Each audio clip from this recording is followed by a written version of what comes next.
दोस्तों, जैसे हमारे विचार होते हैं वैसा ही हमारा कर्म होता है। अगर दूसरों के बारे में हमारे विचार अच्छे होते हैं तो हमारे लिए भी लोग अच्छा ही सोचते हैं। चलिए एक कहानी सुनकर जानते हैं। पुराने समय की बात है।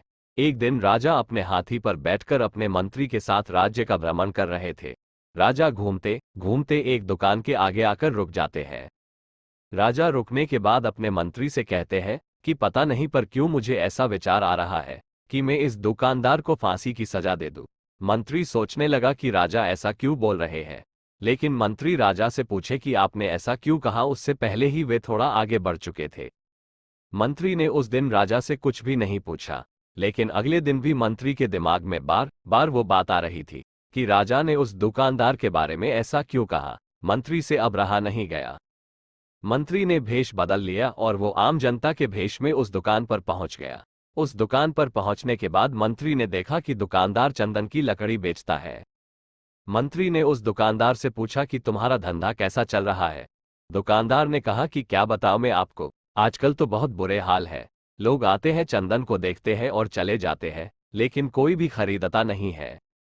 मैं तो सिर्फ इस इंतजार में बैठा हूं कि कब हमारे राज्य के राजा का मृत्यु हो। मंत्री ने पूछा कि तुम क्यों राजा के मृत्यु का इंतजार कर रहे हो। दुकानदार ने कहा कि राजा की जब मृत्यु होगी तब उनके अंतिम संस्कार में चंदन की लकड़ी का इस्तेमाल होगा और इससे मेरा अच्छा धंधा भी होगा। मंत्री को अब सब कुछ समझ में आ गया। मंत्री ने सोचा कि ये दुकानदार के विचार ही नकारात्मक है और उसलिए ही राजा जब इस रास्ते से गुजर रहे थे तब उनके दिमाग में ये नकारात्मक विचार आया। मंत्री का स्वभाव काफी अच्छा था और वो बुद्धिमान भी था।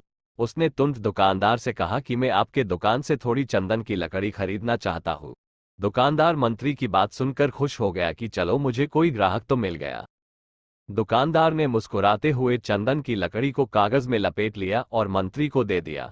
मंत्री अब ये चंदन की लकड़ी को लेकर राजा के पास पहुंचे और उसने राजा को बताया कि वो जो दुकानदार है ना, उसने आपके लिए तोहफा भेजा है।